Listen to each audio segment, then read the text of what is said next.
পশ্চিম চামটায় ভারত বাংলাদেশ সীমান্তে গরু পাচারের আগে উদ্ধার 12টি গরু। বিএসএফের হাতে আটক 4 পাচারকারী। বৃহস্পতিবার দুপুর 2টো নাগাদ বিএসএফের গৌহাটি ফ্রন্টিয়ারের তরফে প্রেস বিজ্ঞপ্তি করে এই খবর জানানো হয়।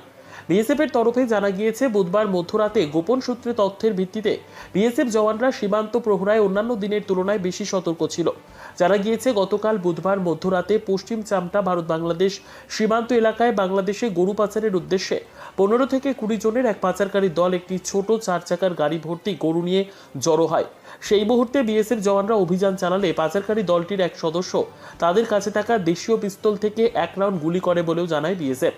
তথাপিও বিএসএফ জওয়ানরা নিজেদের জীবনকে পরোয়া না করে পাচারকারী দলের পেছনে প্রায় 200 মিটার পর্যন্ত ধাওয়া করলে পাচারকারী দলের বেশিরভাগ সদস্য একটি গ্রামে পালিয়ে গেলেও অবশেষে বিএসএফ জওয়ানরা 4 ভারতীয় পাচারকারীকে আটক করতে সক্ষম হয়।